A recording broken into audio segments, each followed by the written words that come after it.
نستعين وهو خير ناصر ومعين وصلى الله على سيدنا مولانا بالقاسم محمد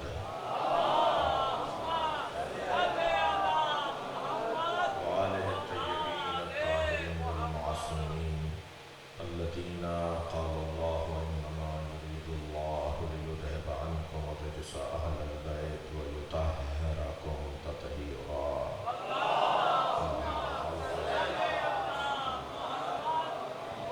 ولعنة الله على أعدائهم أجمعين من يوم عداوتهم إلى قيام يوم الدين.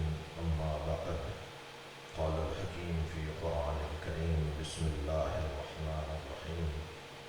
ألف لام را تلك آيات الكتاب المبين إنا أنزلناه قرآنا عربيا لعلكم تعقلون. نحن نقص عليك أحسن القصص بما أوحينا إليك هذا القرآن وإن كنت من قبله لمن الغافلين. إذ قال يوسف لأبيه يا أبت إني رأيت 11 كوكبا والشمس والقمر رأيتهم لي ساجدين. قال يا بني لا تقصص رؤياك على إخوتك فيكيدوا لك كيدا إن الشيطان للإنسان عدو مبين. وكذلك يجتبيك ربك ويعلمك من تأويل الأحاديث ويتم نعمته عليك وعلى آل يعقوب كما أتمها على أبويك من قبل إبراهيم وإسحاق إن ربك عليم حكيم. لقد كان في يوسف وإخوته آيات للسائلين إذ قالوا ليوسف وأخوه أحب إلى أبينا منا ونحن عصبة إن أبانا لفي ضلال مبين. اقتلوا يوسف واطرحوه أرضا يخل لكم وجه أبيكم وتكونوا من بعده قوما صالحين. قال قائل منهم لا تقتلوا يوسف وألقوه في غيبات الجب يلتقطه بعض السيارة إن كنتم فاعلين. قالوا يا أبانا ما لك لا تمنا على يوسف وإنا له لناصحون أرسله معنا غدا يرتع ويلعب وإنا له لحافظون. قال إني لا يهدرني أن تذهبوا به وأخاف أن يأكل الذئب وأنتم عنه غافلون. قالوا لئن أكله الذئب ونحن عصبة إنا إذا لخاسرون. فلما ذهبوا به وأجمعوا أن يجعلوه في غيبات الجب وأوحينا إليه لننبئنهم بأمرهم هذا وهم لا يشعرون. وجاءوا أباهم عشاء يبكون قالوا يا أبانا إنا ذهبنا نستبق وتركنا يوسف عند متاعنا فأكله الذئب وما أنت بمؤمن لنا ولو كنا صادقين. وجاءوا على قميصه بدم كذب قال بل سولت لكم أنفسكم أمرا فصبر جميل والله المستعان على ما تصفون. صلوا على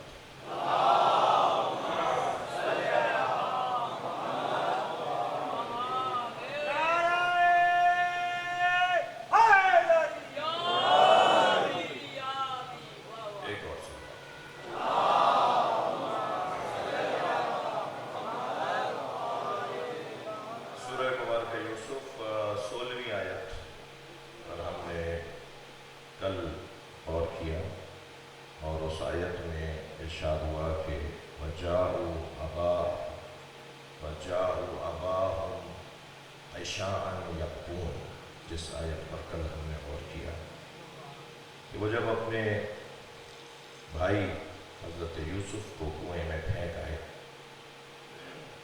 ایک تو انہوں نے اتنا انتظار کیا کہ شام ہو جائے، رات آ جائے، اس لیے کہ دن کی روشنی میں شرمندہ چہرے کے ساتھ جانا نہیں چاہتے تھے۔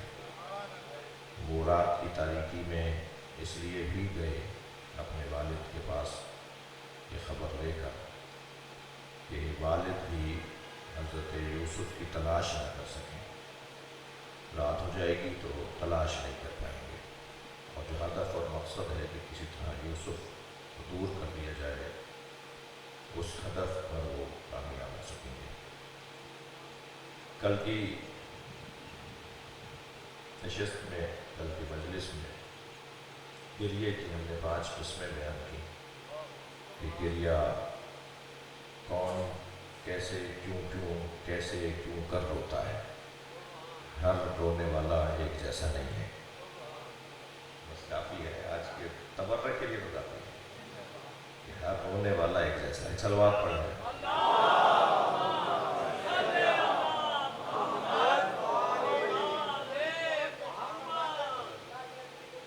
یہ بس اتنا کہ رونے کی قسمیں ہیں، گریے کی قسمیں ہیں. عاقلانہ گریہ ہے، عاطفانہ گریہ ہے، نادمانہ گریہ ہے، مظلومانہ گریہ ہے.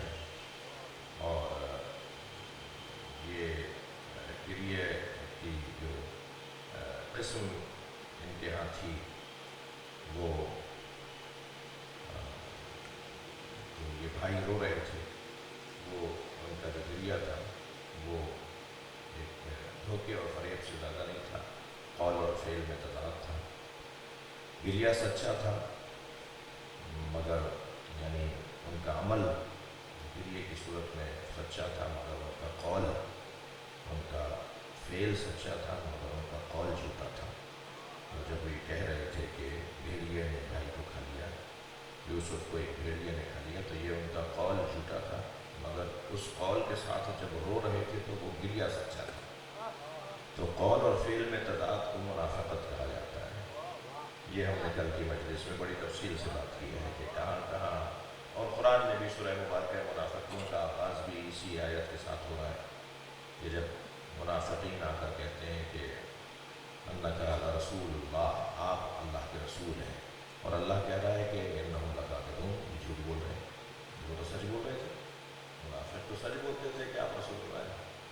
اللہ کہہ رہا ہے کہ وہ منافق آ کر کہتے ہیں کہ آپ اللہ کے رسول ہیں، اور پھر خود اللہ کہہ رہا ہے منافقین جھوٹے ہیں. وہ تو سچ بول رہے تھے. تو وہ جو قول تھا ان کا وہ سچا تھا مگر ان کا عمل جھوٹا تھا. تو قول اور عمل میں جب تضاد ہونے لگے تو اسے منافقت ہے. ایک صلوات دیا کریں. یہ کل کی مجلس میں ہم اس کو تفصیل سے بیان کر چکے ہیں.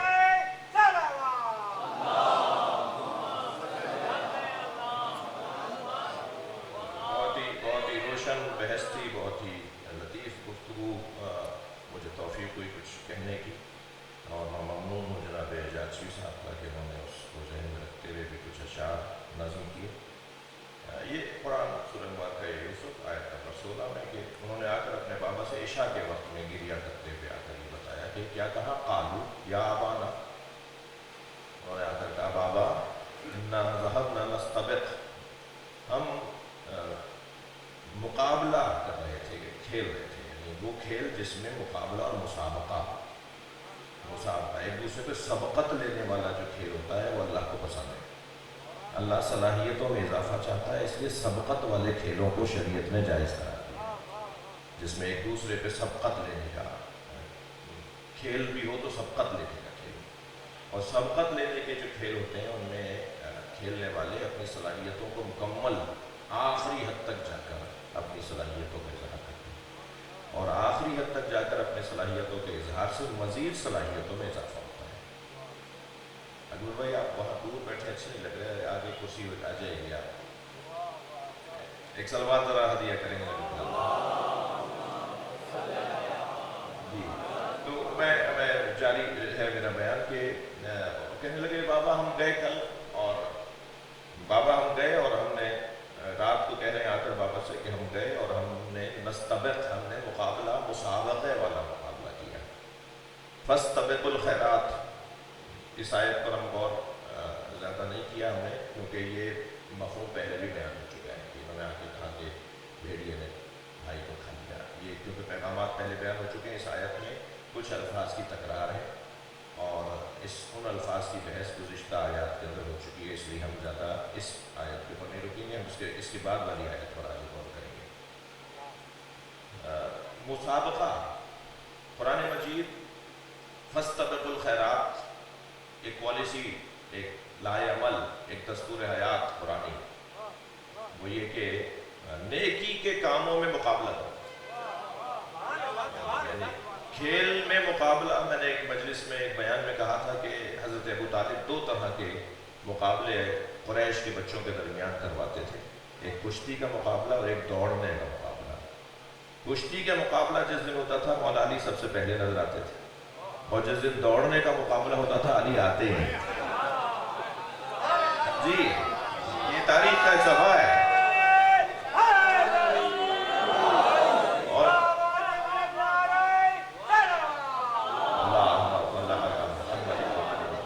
اور پوچھا اور جب پوچھا حضرت ابو طالب نے ایک دن کہ یا اے میرے لال علی آج دوڑنے کا مقابلہ تھا تم نظر نہیں آئے, تو ادب سے بابا کے سامنے ذرا دھیمے سے لہجے میں فرمایا بابا مجھے دوڑنا اچھا نہیں لگتا اس لیے میں نہیں آیا. اور کشتی کے مقابلے میں سب سے پہلے نظر آتا تھا مولانا.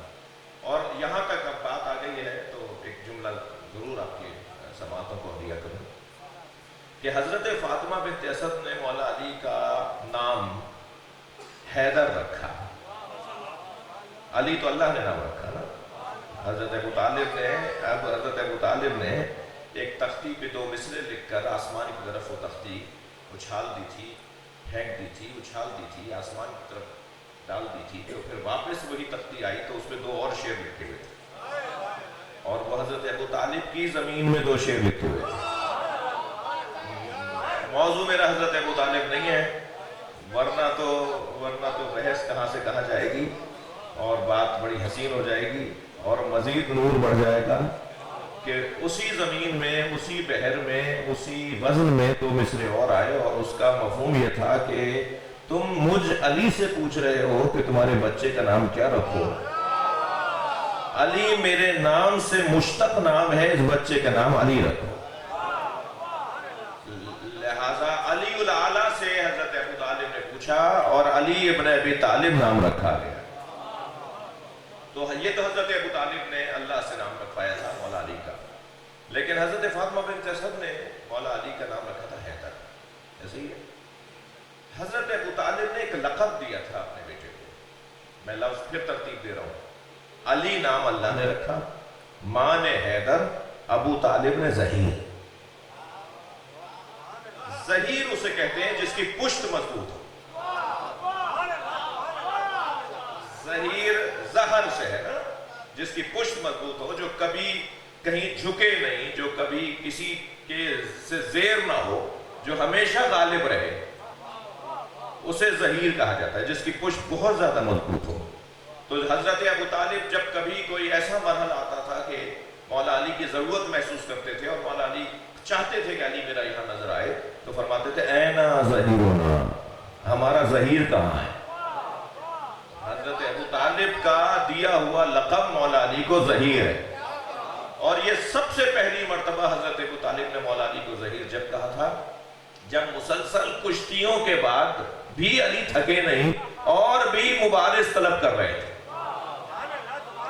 اور بھی کہہ رہے تھے کہ اور کوئی ہے تو آ جائے, میں اس سے بھی کشتی لڑنے کو لے جاؤں. ہر شخص کو وہ پچھاڑتے رہے, بالآخر مولا علی کا لقب ظہیر پڑا. تو ظہیر یہ بات میں نے اس لیے کی کہ وہ کھیل یا وہ تفریحی امور یا کیفیات جن میں مقابلہ ہو, اسے اسلام پسند کرتا ہے.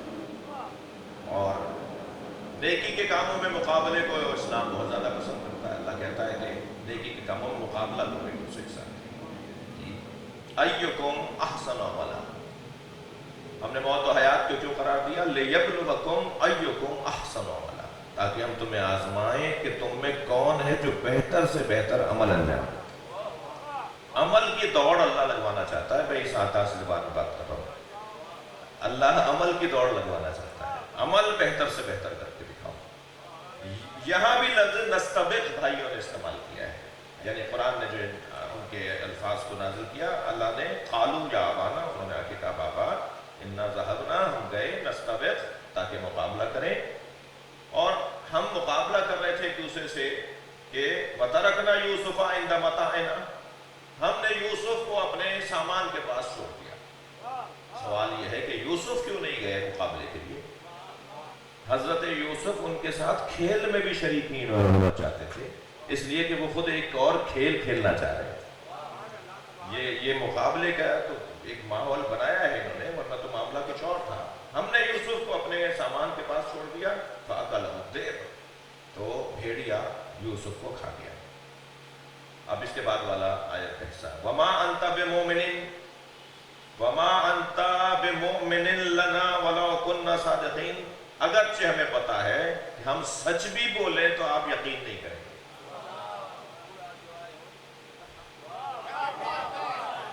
ہم اگر سچ بھی بولیں گے تو آپ ہماری بات کو یقین نہیں کریں گے.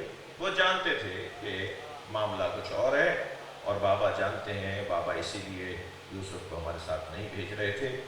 یہ آیت اس آیت کے ساتھ جڑی ہوئی ہے، اور ہم اس کے بعض الفاظ کو پہلے غور کر چکے ہیں. آج کی آیت وَجَاءُوا عَلَىٰ قَمِيصِهِ بِدَمٍ قَدِرٍ. وہ جب یہ بات کر رہے تھے تو اپنے ہاتھ میں ایک جھوٹا خون لگا ہوا، ایک دمن قدر، ایک جھوٹا خون، یعنی کہہ رہے تھے کہ یوسف کا خون ہے، تھا وہ ایک بھیڑ کے بچے کا خون، اور ایک چھوٹا بچہ انہوں نے بھیڑ کا ذبح کیا. مولانا آگے تشریف لے لیجیے. بزرگ عالم دین تشریف فرما ہو رہے ہیں. ایک صلوات دیا کریں گے محمد حضرت حجت الاسلام مولانا دوست علی نواری صاحب.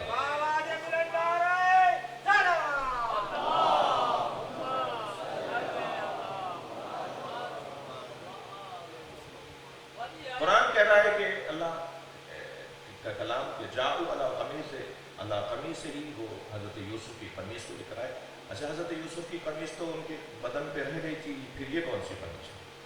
تو ہم ایک مجلس میں بیان کر چکے کہ حضرت یعقوب نے حضرت یوسف کو ایک قمیص تعویذ کے طور پہ یا گلے میں لٹکا دی تھی یا بازو پہ باندھ دی تھی.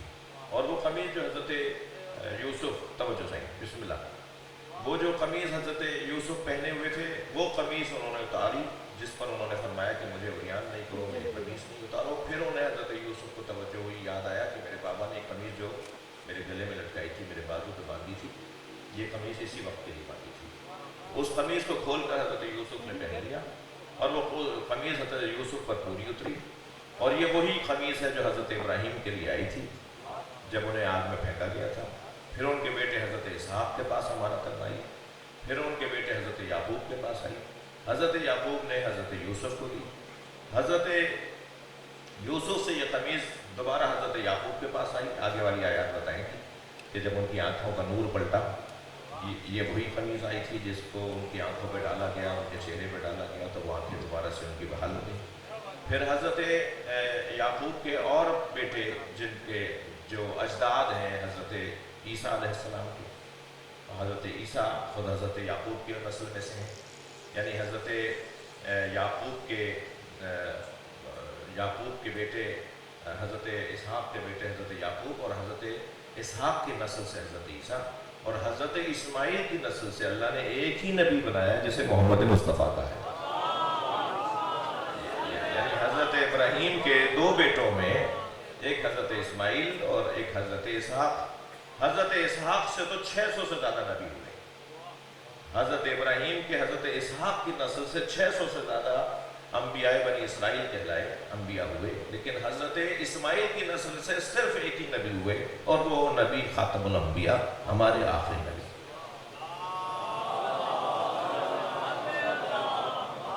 وہ سارے نبیوں کے تبرکات جو حضرت عیسیٰ کے پاس پہنچے، وہ سارے نبیوں کے تبرکات جو حضرت اسماعیل کی نسل سے ہوتے ہوئے نبی مکرم تک پہنچے، وہ سارے تبرکات من جملہ یہ قمیص حضرت یوسف کی، یہ امام زمانہ کے پاس ہے. اور جب امام ظہور فرمائیں گے تو تابوت سکینہ میں جو تبرکات رکھے ہوئے ہیں، سارے نبیوں کے جو تبرکات رکھے ہوئے ہیں، وہ حضرت امام زمانہ لے کر آئیں. یہ حضرت یوسف کی وہی قمیص ہے جو کربلا میں امام حسین نے جناب زینب سے مانگی تھی، اور پھر اسی قمیص میں امام حسین کی شہادت ہوئی. تو اس قمیص کی بڑی ہسٹری ہے، بڑی تاریخ ہے، اور یہ جو میں نے آپ کو مثالیں اور موارد بتائے ہیں، یہ سب ائمہ اہل بیت نے بتائے ہیں. یہ حدیثیں ہیں جو میں نے آپ کو ابھی سنائی ہیں اپنے الفاظ میں. ایک صلوات اور ہدیہ کریں نبی کی بات.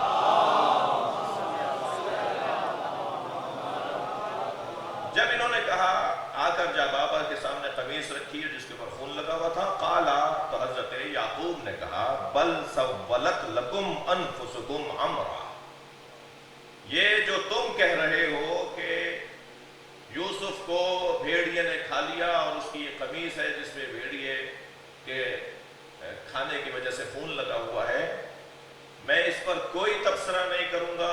اب میری الفاظ، یعنی کیونکہ اللہ نے کس فصاحت کے ساتھ اس منظر کو بیان کیا ہے. یعنی حضرت یعقوب کی ان الفاظ کو بیان ہی نہیں کیا جو الفاظ حضرت یعقوب نے کہے بھی نہیں. حضرت یعقوب نے کہے بھی نہیں کیونکہ جانتے تھے کہ جھوٹ بول رہے ہیں, جھوٹ بول رہے ہیں, یہ دم کذب ہے, ایسا نہیں ہوا. حضرت یعقوب نے نہیں پوچھا کہ کہیں سے کوئی کرتا پھٹا ہوا ہونا چاہیے تھا, کرتا کہیں سے تار ہونا چاہیے تھا, اگر بھیڑیے نے کھایا ہے تو کرتے کے اس کے آثار ہونے چاہیے تھے. کرتا بالکل سالم. ہم ایک جملہ پہلے کہہ چکے ہیں کہ جھوٹے کا حافظہ نہیں ہوتا. یہ جھوٹ بول رہے تھے مگر یہ بھول گئے تھے کہ انہیں کچھ ایسا بھی کرنا چاہیے جو انہیں کچھ یقین تو آ جائے. اچھا, وہ یہ بھی بھول گئے تھے کہ وہ نبی ہیں اور انہیں علم غیب سے پتا ہے کہ تم کیا کر رہے ہو. اور یہ بھی بھول گئے تھے کہ وہ نبی ہیں, وہ جانتے ہیں کہ انبیاء اور معصومین, انبیاء اور ائمہ معصومین پر درندہ حملہ نہیں کرتا. درندے کے اوپر حرام ہے ائمہ اور انبیاء کا گوشت. اور پھر ایسا ہوا بھی جب انہوں نے آ کر کہا کہ بھیڑیا کھا گیا ہے تو سارے جنگل کے بھیڑیے جمع ہو کر حضرت یعقوب کے پاس آ گئے اور انہوں نے آ کر کہا کہ آپ کے بچے جھوٹ بول رہے ہیں, ہم نے آپ کے بچے کو نہیں کھایا ہے. یہ ساری باتیں حضرت یعقوب جانتے تھے اور حضرت یعقوب نے یہ ساری باتیں ان سے نہیں کی مگر کہا تو کیا کہا, بل سولت لکم انفسکم امرا. یہ جو تم بات کر رہے ہو تمہارے نفس نے برائی کو اچھائی کر کے تمہارے سامنے پیش کیا ہے. برائی کو اچھائی کر کے تمہارے سامنے پیش کیا ہے. تم یہ جو بات کر رہے ہو تو تمہارے نفس نے برائی کو اچھائی کر کے تمہارے سامنے پیش کیا ہے. فصبر جمیل, پس صبر جمیل. واللہ المستعان علی ما تصفون, اور میں اللہ سے استعانت چاہتا ہوں ہر اس بات پر جس کے بارے میں, ہر اس بات پر جو تم بول رہے ہو. یہ آیت کا ترجمہ ہوا. ہم نے کل کی بلکہ اس سے گزشتہ مجلس میں ایک آپ کے سامنے نفس کی قسمیں رکھی تھی کہ نفس امارہ, نفس لوامہ, نفس مطمئنہ. معمولاً آپ کو کتابوں میں یہ 3 قسمیں ملیں گی نفس کی, لیکن آیت اللہ جوادی عملی جو شاگرد ہیں آیت اللہ محمد حسین طباطبائی کے, انہوں نے اس آیت کی تفسیر میں نفس کی ایک چوتھی قسم کو بھی بیان کیا ہے. انہوں نے کہا کہ نفس جہاں نفس امارہ ہے, جہاں نفس لوامہ ہے, جہاں نفس مطمئنہ ہے, وہاں ایک نفس اور بھی ہے اور وہ ہے نفس مسولہ. یہ قسم آیت اللہ جوادی عاملی ہمارے موجودہ علماء میں میں پھر آپ سے کہہ رہا ہوں کبھی تشریف لائیے. فقیر کی جھونپڑی ہے, اس کے اندر تقریباً کوئی 35 تفسیریں تو ہیں الحمدللہ میرے پاس. کسی نے بھی یہ قسم بیان نہیں کی مگر آیت اللہ جوادی عاملی نے بیان کی ہے. اور کوئی ممکن ہے یہ سوچے کہ صاحب پھر انہوں نے کہاں سے بیان کری, تو انہوں نے قرآن کی اس آیت سے اس قسم کو بنایا ہے. یہ جو آیت آج ہم پڑھ رہے ہیں اس آیت سے انہوں نے, کیونکہ حضرت یعقوب خود فرما رہے ہیں بل سولت لکم انفسکم, تمہارے نفس نے تمہیں ایک بری چیز کو اچھا کر کے پیش کیا ہے. تو یہ نفس کی ایک کیفیت ہے, اس کیفیت کو جہاں امارہ کہتے ہیں, لوامہ کہتے ہیں, مطمئنہ کہتے ہیں, وہاں مسولہ بھی کہتے ہیں.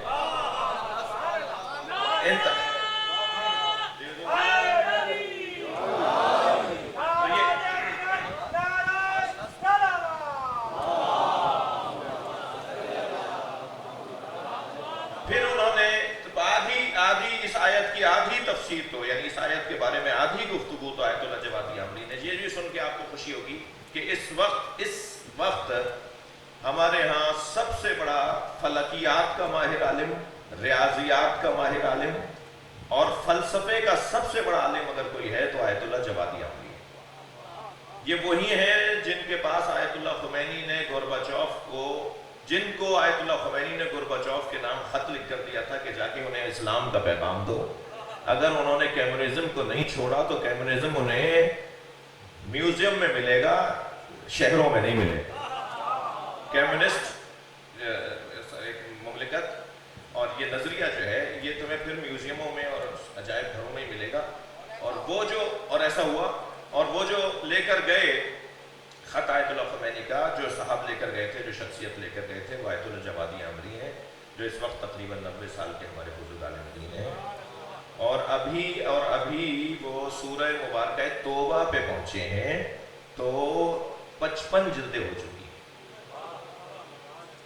پورا قرآن جب وہ تفسیر ان کی آ جائے گی تو 300 جلدوں میں تفسیر آنے والی ہے۔ اتنی مفصل تاریخ تشیع میں تفسیر، اگر کوئی مفصل تفسیر کسی نے لکھی ہے تو وہ آیت اللہ حائری کے بعد،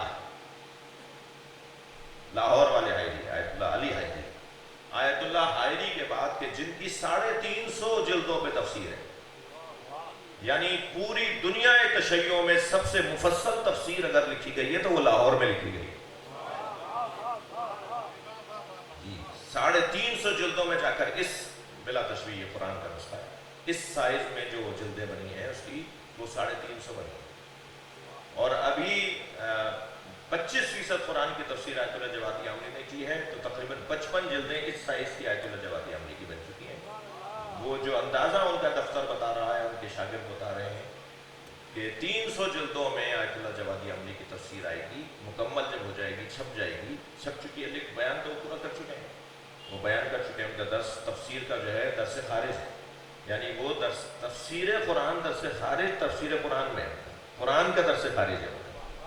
ہمارے فقہا کا درس خارج فقہات کا ہوتا ہے، فقہ کا ہوتا ہے، علم کلام کا ہوتا ہے، زیادہ تر فقہ کا ہوتا ہے، لیکن آیت اللہ جوادی عاملی کا درس خارج ہے، تقریباً درس خارج ہے تفسیر کے اندر۔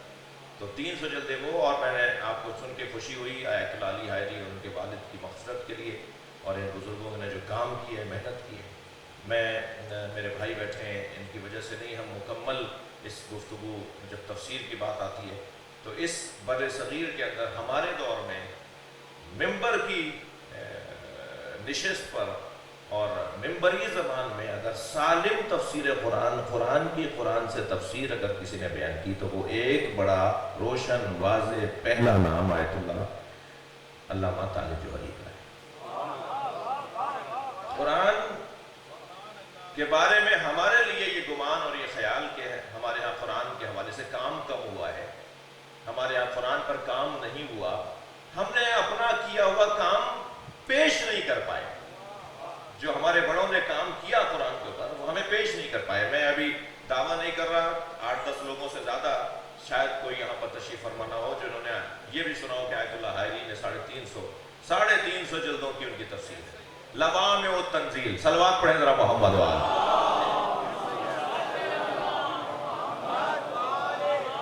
تفسیر کا نام ہے لوامع التنزیل، اور اس کا کمال یہ ہے کہ وہ تقریباً آدھے سے زیادہ قرآن کی تفسیر سید آیت اللہ سید محمد حائری نے کی، پھر ان کے بیٹے علی حائری نے جب اس کو مکمل کیا تو اس کا آغاز جہاں سے ان کا کام شروع ہو رہا ہے، اس کے آغاز میں انہوں نے اپنا ایک مصرع لکھا کہ گر پدر نہ توانت پسر تمام کند، اگر باپ کام نہ کر پائے تو بیٹے کو کام مکمل کرنا چاہیے، اور اس طرح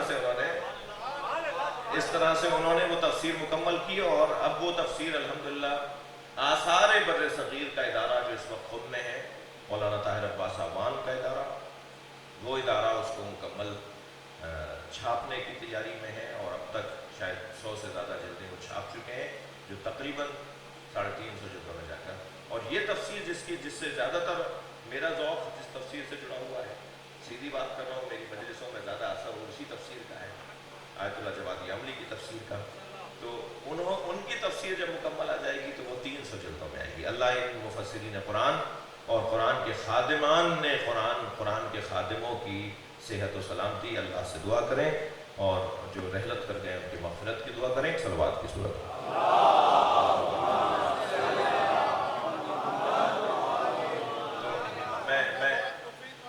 بہت شکریہ۔ یہ جو نفس کی 4 قسمیں، نفس امارہ کسے کہتے ہیں؟ جلدی جلدی بچے سن لیں۔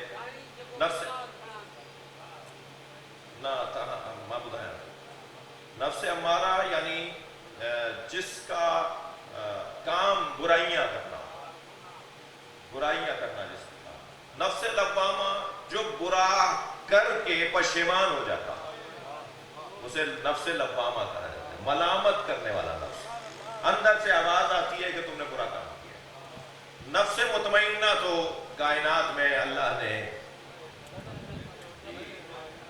چند ہی ہستیوں کو قرار دیا ہے، جن میں پہلا نام حضرت محمد مصطفیٰ صلی اللہ علیہ وسلم، مولا علی، امام حسن مجتبی، اور کربلا کے میدان میں اللہ نے جسے نفس مطمئنہ کہہ کے پکارا وہ امام حسین کی ذات، یہ نفس مطمئنہ۔ لیکن نفس مسولہ، یہ چوتھی قسم جس کے لیے میں کچھ اس طرح سے تیاری کر آیا ہوں کہ نفس مسولہ، ایک حدیث آپ کو سنا رہا ہوں، سیاتی زمان علی الناس، ایک زمانہ لوگوں پر آئے گا، یر المعروف منکرا والمنکر معروفا، لوگ برائیوں کو اچھا اور اچھائیوں کو برا جاننے لگے، برائیاں اچھائیاں ہو جائیں گی اور اچھائیاں برائیاں ہو جائیں گی۔ اس وقت کے لوگوں کا نفس نفس مسولہ ہوگا۔ ایک چیز کو سجایا جاتا ہے، ماحول بنایا جاتا ہے، ماحول تیار کیا جاتا ہے۔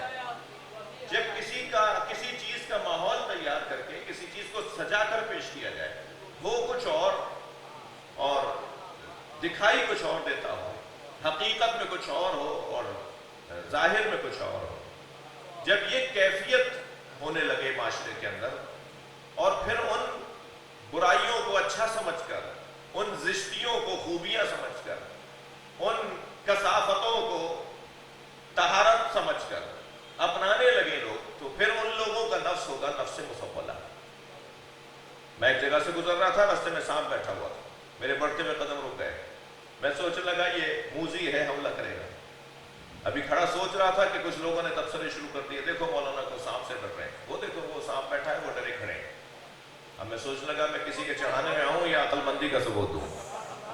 ابھی میں کھڑا سوچ رہا تھا کہ مجھے کیا کرنا چاہیے، چھوٹا سا بچہ میرے برابر میں آ کے کھڑا ہوا، کہنے لگا مولانا یہ پلاسٹک کا سانپ۔ جیسے ہی مجھے پتا چلا کہ پلاسٹک کا ہے تو میں نے اسی پر پیر رکھا اور اسے کچلتا ہوا آگے چلا گیا۔ معلوم یہ ہوا جب حقائق روشن ہو جاتے ہیں تو اقدامات بھی تبدیل ہو جاتے ہیں۔ ساری دنیا جیسی عزیز سے ڈر رہی تھی، حسین اس کی حقیقت کو جانتے تھے۔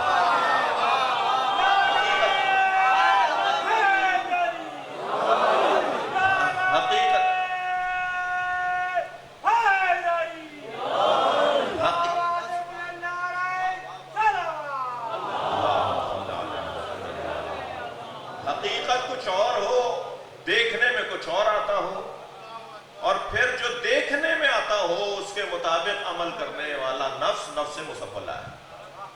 اب کچھ تو وہ ہیں جو ماحول بناتے ہیں اور کچھ وہ ہیں جو بنے ہوئے ماحول پر عمل کرتے ہیں۔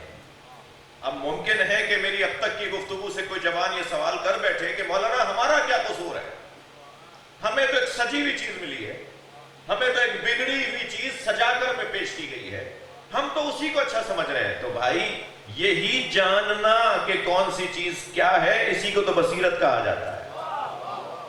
ان مجلسوں کا اثر ہی یہ ہے کہ ہم حقیقت تک پہنچے ہیں چیزوں، خاص طور پر جو اہل بیت کے نام پر محافل اور مجالس کا انعقاد اور اہتمام ہوتا ہے، اس کا ایک اثر یہ ہے کہ ہم حقیقت، یہاں بیٹھنے والوں کی اینک تبدیل کروائی جاتی ہے، یہاں آنے والوں کے دید تبدیل کروائی جاتی ہے، ہمیں وہ دکھایا جائے گا، وہی دکھایا جاتا ہے مجلسوں اور محفلوں میں جو کربلا کی اینک ہوتی ہے۔ ہم کربلا کی اینک سے دیکھنا چاہتے ہیں۔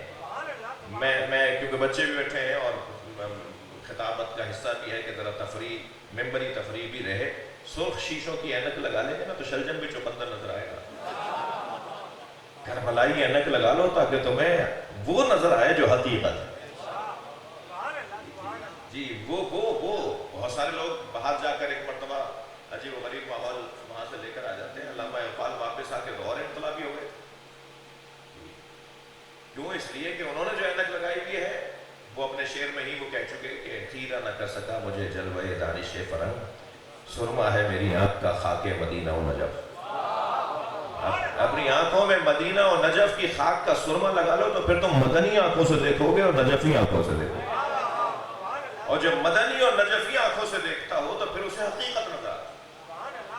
تو جو سجایا جاتا ہے، جو سنوارا جاتا ہے، پھر ہوتا کچھ اور ہے اور دکھایا کچھ اور جاتا ہے۔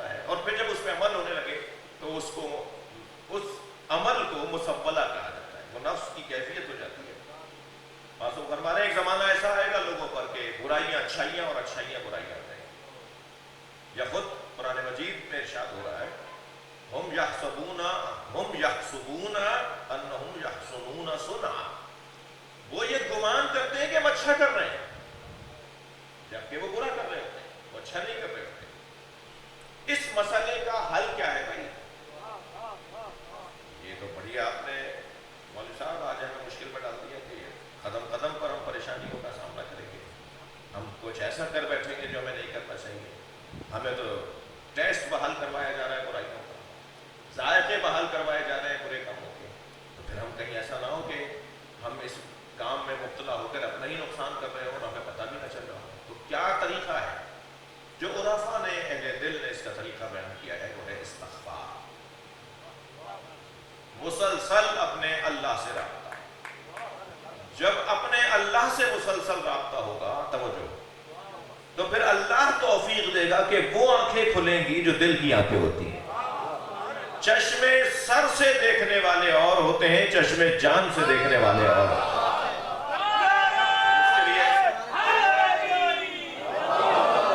اس کے لیے اللہ سے مسلسل رابطے کی ضرورت ہے۔ وَاعْبُدْ رَبَّكَ حَتَّىٰ أَتَاكَ الْيَقِينُ، کیا مطلب ہے اس آیت کا؟ اپنے رب کی عبادت کرو تاکہ تمہیں یقین حاصل ہو جائے۔ یہاں تو الٹا ہے، وہ کہہ رہے ہیں یقین پہلے ہوگا پھر عبادت کریں گے۔ معاشرہ یہ کہہ رہا ہے پہلے اللہ پہ یقین ہوگا پھر اللہ کی عبادت کریں گے، اور اللہ کہہ رہا ہے پہلے عبادت کرو پھر یقین ہوگا۔ تو ہم معاشرے کی مانیں گے اللہ کی؟ سماج یہ سمجھ رہا ہے کہ اللہ پہ یقین پہلے کرو پھر عبادت کا ذائقہ آئے گا، اور اللہ یہ کہہ رہا ہے پہلے عبادت کرو پھر اللہ پہ یقین آئے گا۔ وہ جو اللہ سے جڑنا ہے نا، اللہ کی عبادت ہے، وہ آنکھوں سے پردے ہٹاتا ہے، حجاب ہٹنا شروع ہو جاتے ہیں اور انسان حقیقت دیکھنے لگتا ہے۔ پھر تو تمہیں کچھ کہنے کی ضرورت ہی نہیں ہوگی، بلکہ تم کہو گے، جو تم کہہ دو گے وہی اللہ کو پسند ہو جائے گا، وہ کیفیت ہونے لگے گی انسان کی۔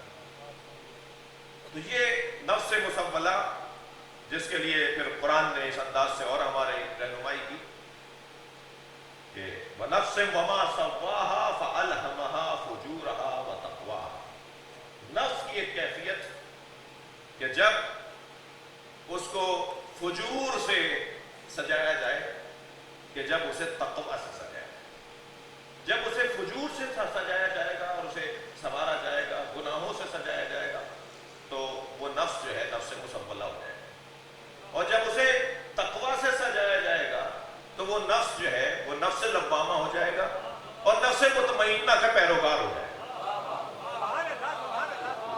یہ جو ہمارے اندر کی ایک کیفیت ہے، جو ہمارے نفس کی کیفیات ہیں، اسے قرآن مجید نے اس انداز سے بیان کیا ہے۔ کیا فَأَلْهَمَهَا فُجُورَهَا، یا وہ الہام لیتا ہے گناہوں سے، یا وہ راستہ لیتا ہے اور رہنمائی لیتا ہے تقوی و پرہیزگاری سے۔ تو تقوی و پرہیزگاری سے الہام لینے کا نتیجہ کچھ اور ہے، اور گناہوں سے الہام لینے کا نتیجہ کچھ اور ہے۔ بہرحال یہ انسان کی زندگی کی کچھ کیفیات ہیں، اور یہاں پر بھی ایسے ہی ہوا۔ برادران حضرت یوسف ایک بڑی بیماری میں مبتلا تھے، جس کی وجہ سے انہوں نے اتنا بڑا جرم کیا، اور وہ بیماری حسد کی بیماری۔ حاسد یہ بات بھول جاتا ہے کہ وہ محسود کا کوئی نقصان نہیں کر پائے گا۔ بھائی اگر بات جاری ہے تو گردن ہلائیے، آج آپ کچھ سوئے سے حاسد یہ بات بھول جاتا ہے کہ وہ محسود کا کوئی نقصان نہیں کر پائے گا۔ مجھے بتایا جائے، سورہ یوسف کی تفسیر بیان ہو رہی ہے، مجھے بتایا جائے، میں جو پڑھ کر آیا ہوں بیان کر رہا ہوں، میں تو مفسر نہیں ہوں، کہ حضرت یوسف کا کیا بگاڑا ہے بھائیوں نے۔ حضرت یوسف کو کنویں میں پھینک کر یہ سمجھے کہ ان کی مراد پوری ہو جائے گی، وہ تو بادشاہ مصر بن گئے۔ اللہ کا کام دیکھیے، کنویں کی تہ سے نکال کر تخت کے اوج پر پہنچا دیا۔ محسود کا کیا نقصان ہے؟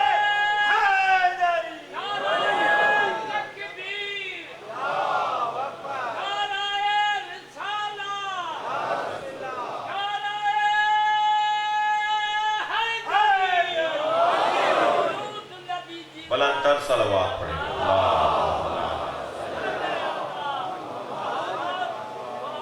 مولانا صلوات کا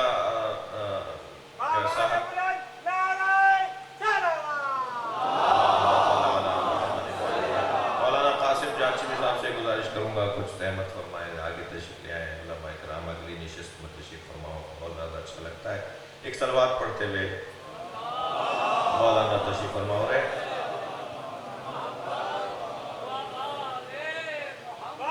میں ایک بات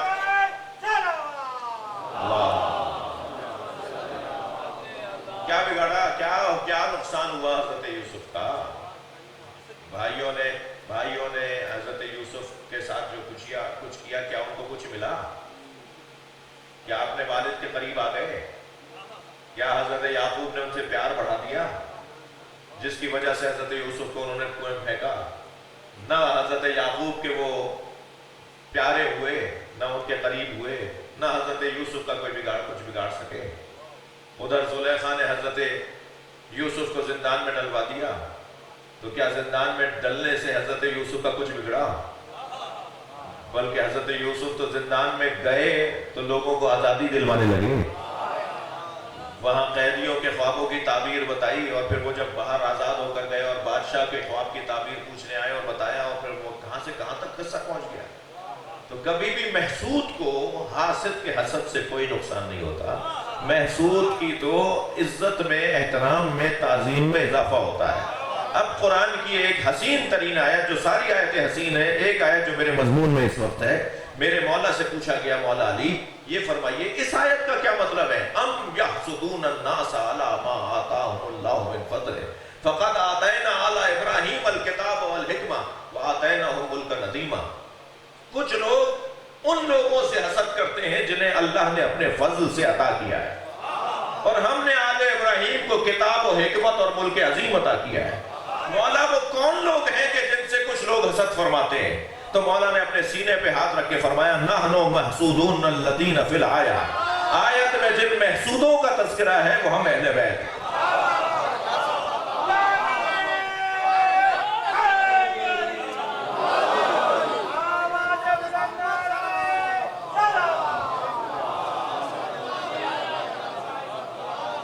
سوال یہ بچہ کر سکتا ہے کہ آخر اہل بیت کے ساتھ یہ سب کچھ کیوں ہوا؟ یا جنہوں نے ظلم کیا ہے ان کے قبیلے میں رہنے والے لوگ کہہ سکتے ہیں یہ کیوں ہوا اہل بیت کے ساتھ؟ تو اہل بیت کے ساتھ اللہ نے بتا دیا کہ کچھ لوگوں سے وہ لوگ حسد کرتے ہیں، ان لوگوں سے وہ لوگ حسد کرتے ہیں جن لوگوں کو اللہ نے اپنے فضل سے عطا کیا ہے۔ اللہ نے اپنے فضل سے آل ابراہیم کو کتاب بھی دی ہے، حکمت یعنی نبوت بھی دی ہے، ملک عظیم یعنی امامت بھی دی ہے۔ ہم نے آل ابراہیم کو نبوت، امامت اور ہم نے کتاب یعنی قرآن مجید بھی دی ہے۔ تو اہل بیت کے پاس ہی اللہ نے سارے اپنے فضل، لوگوں کو یہ ہضم نہیں ہوا اور حسد کرنے لگے۔ تو بتایا جائے جنہوں نے مولا کائنات کے ساتھ وہ ظلم کیا، جنہوں نے جناب زہرا کے ساتھ وہ ظلم کیا، جنہوں نے کربلا میں آل رسول کے ساتھ وہ ظلم کیا، انہوں نے اہل بیت کا کچھ نقصان کیا یا خود کو لعنتی بنایا؟ اہل بیت کی تو عظمت بڑھتی چلی گئی، یعنی اجاگر ہوتی چلی گئی، روشن تر ہوتی چلی گئی، لوگوں سے ان کا تعلق بڑھتا چلا گیا۔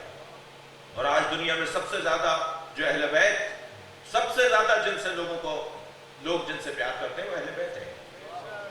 تو ان کا کوئی نقصان نہیں ہوا۔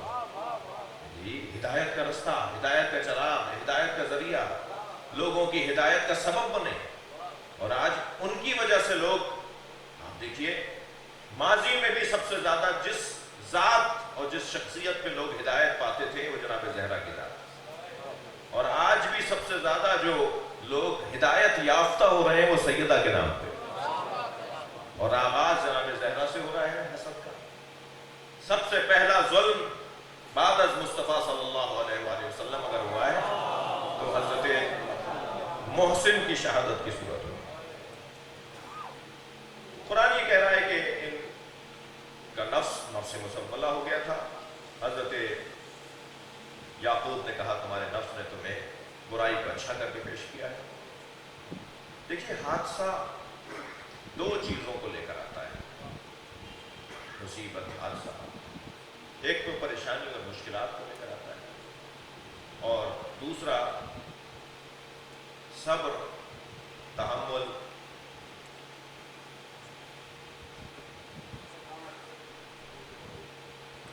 ہمت، حوصلہ، صلاحیتوں میں اضافہ، انسان کچھ کرنے کے لیے، کچھ بہتر کرنے کے لیے اہتمام اچھا کرنے کے لیے کوشش کرتا ہے. وہ اپنے اندر نہفتہ صلاحیتوں کو اجاگر کرتا ہے، جس کے نتیجے میں بہرحال وہ کیونکہ توکل کے ساتھ ہو رہا ہوتا ہے، وہ کیونکہ اللہ پہ بھروسے کے ساتھ ہو رہا ہوتا ہے، وہ کیونکہ اپنے آپ کو اپنے مالک کے حوالے کرنے کی صورت میں ہو رہا ہوتا ہے، تو ان صلاحیتوں کا اظہار جب ہوتا ہے، ان صلاحیتوں کا ظہور اور بروز جب ہوتا ہے، تو پھر وہ انسان نکل کر باہر آتا ہے جو انسان اللہ نے بنایا.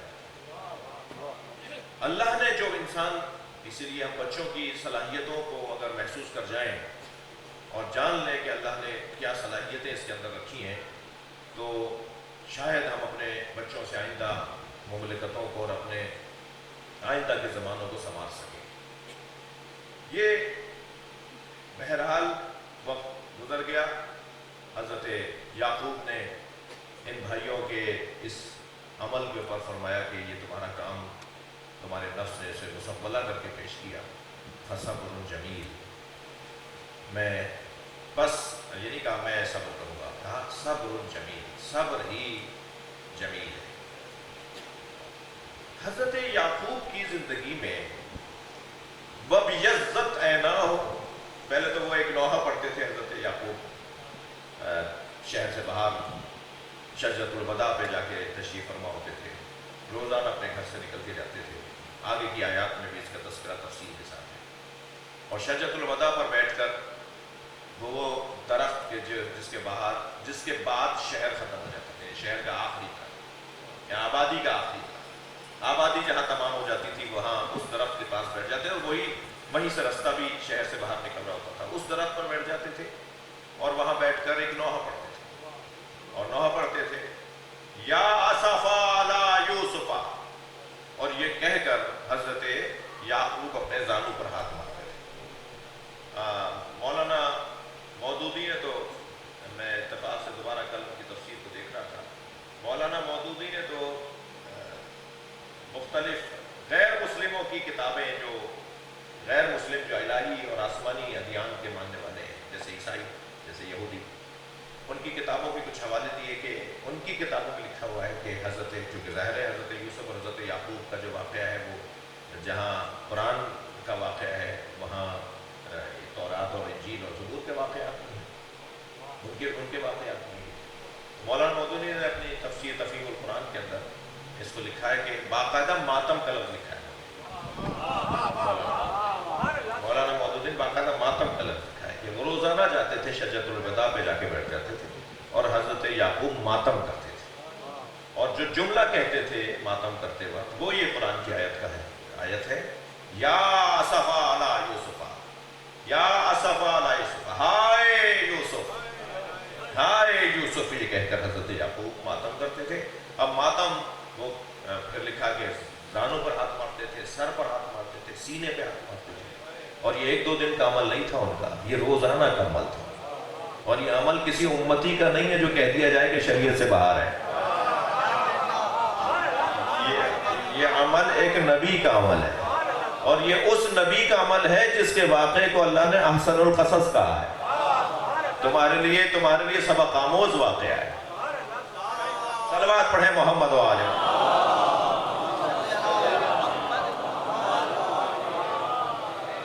میرا سوال آج کے اس تفسیری نشست کے اندر یہ ہے کہ وہاں حضرت یعقوب فرما رہے ہیں فصبر جمیل، وہاں وَبِيَضَّتْ عَيْنَاهُ مِنَ الْحُزْنِ فَهُوَ كَظِيمٌ، یعنی ماتم بھی کرتے تھے، ہائے یوسف کہہ کر ماتم بھی کرتے تھے، اور اتنا روتے تھے ماتم کرتے ہوئے کہ وَبِيَضَّتْ عَيْنَاهُ، ان کی آنکھیں سفید ہو گئی تھیں، آنکھوں کا نور چلا گیا تھا، دکھائی نہیں دیتا تھا انہیں. اور من الحزن، یہ سارا کام حزن کی بنیاد پر تھا، اور اس کے باوجود فہو قدیم، وہ بہت زیادہ بردبار بھی تھے، بہت بڑے وہ صابر بھی تھے. یعنی یہ دونوں اسی سورے کی آیت ہے نا، فصبر جمیل بھی اسی سورے کی آیت اور فہو قدیم بھی اسی سورے کی آیت. ان دونوں باتوں کو ہم کیسے ملائیں گے؟ صبر ہے تو گریہ کیسا؟ گریہ ہے تو پھر صبر کا کیا مطلب؟ یہاں سے میری بحث مڑ رہی ہے اس بات کی طرف کہ یاد رہے کہ صبر کا گریہ سے کوئی تعلق نہیں. صبر کا تعلق اپنے احساسات، توجہ، اپنے جذبات،